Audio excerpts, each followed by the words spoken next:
You glance at a map, and there you are, a blue dot sliding down the street. It turns when you turn. It pauses at the corner. Sometimes it even knows which way you're facing. But how does your phone know this? The dot looks certain. Underneath, it is a constantly changing estimate. The first surprise is that your phone does not have one location sensor. Outdoors, it may listen to navigation satellites. In a city, it can also use clues from nearby Wi-Fi networks and mobile cells. Between fixes, motion sensors help it follow your movement and direction. The operating system combines whatever clues are available, recent and useful. So the answer changes with the environment. To understand the whole system, we need to travel from space to the street and finally into a room. Start with the satellite part. GPS is one member of a larger family called Global Navigation Satellite Systems, or GNSS. A modern phone may listen to more than one constellation, but the basic idea is the same. Each satellite repeatedly broadcasts two crucial facts: where it was and what time it sent the signal.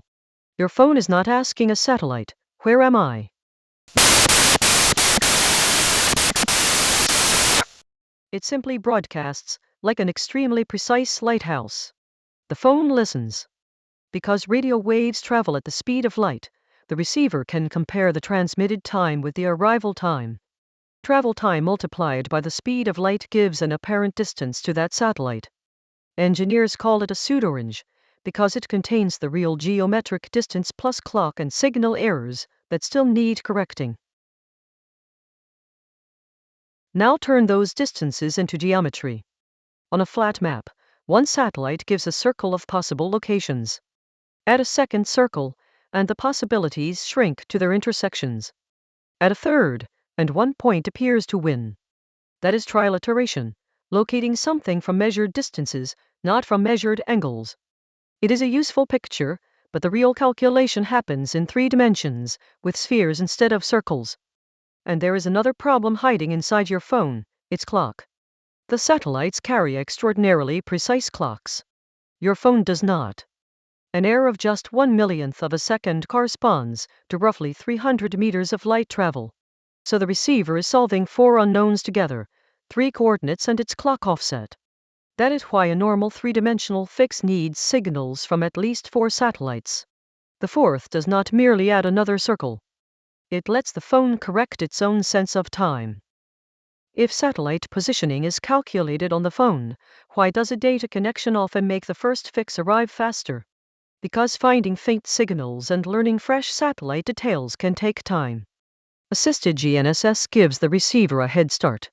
Through a network, the device can receive useful context such as a rough reference location, accurate reference time, and satellite orbit and clock information. That narrows the search: which satellites should be visible and where in the signal should the receiver look. The satellites still provide the ranging signals, and the phone can still compute the position. Assistance mainly helps it get oriented faster. Think of entering a huge library. You could search every shelf, or someone could first tell you the right floor, aisle, and section.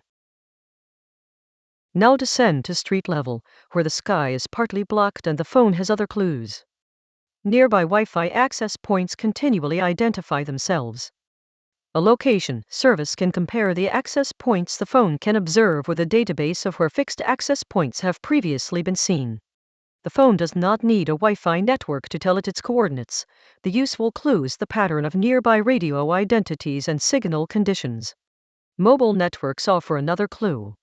The sorting cell, neighboring cells, signal strength, and a database of cell locations can narrow the area. This is not always the neat 3-tower triangulation shown in movies.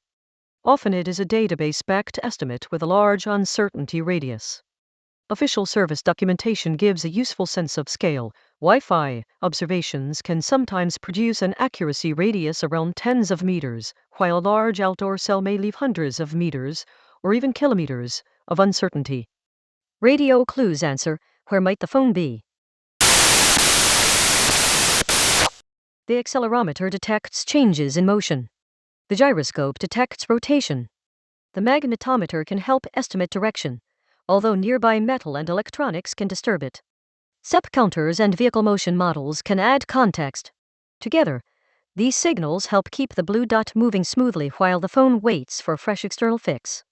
If you enter a tunnel, for example, the phone may know that the car kept moving and turned slightly, even while satellite reception vanished. But sensors do not provide a permanent global address by themselves. Each tiny measurement contains error.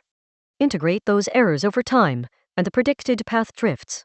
So sensor motion is most useful when satellites or radio landmarks periodically pull the estimate back toward reality. The operating system may fuse these clues, weighing their freshness and uncertainty, but the exact recipe differs by device and platform. Now walk indoors. The satellite signals reaching a phone are already weak. Roofs and walls can block them.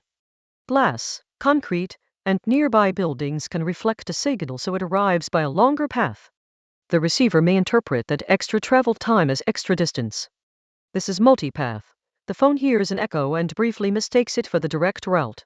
With fewer clean satellite ranges, the system leans more heavily on Wi-Fi, cells, Bluetooth, and motion history if those clues are available. Sometimes that works remarkably well. Sometimes the database is sparse, an access point has moved, or the sensor prediction has been running too long. The honest result is not one perfect dot. It is an area of uncertainty. That is what the pale circle around the dot is trying to tell you. Your phone's best estimate is here, but the true position may be somewhere around it.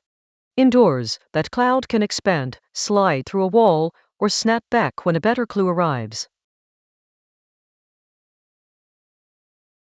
At this point, separate two questions that are often mixed together. First, how accurately can the phone estimate its location right now? Second, which app, if any, is allowed to receive that estimate? Those are different layers. An operating system may offer approximate versus precise access, access only while an app is in use, or background access. The exact choices and wording differ across Android versions, iPhones, device makers, and app designs. An app also has to request access, and what it does after receiving location depends on that app and its policies. So an accurate blue dot does not mean every app has identical access, identical precision, or identical tracking behavior. And changing an app's permission does not change the physics of the satellite signals. It changes what that app can receive from the location system. So, how does your phone know where you are? It listens to clocks in space, accepts a head start from networks, reads the radio landscape around you, and follows your movement with sensors. Then it combines imperfect clues into the best estimate it can make right now. The next time the blue dot drifts, notice the pale circle. It is the system admitting uncertainty. And when an app asks for location, check whether approximate, precise, while in use, or background access actually fits what you want that app to do.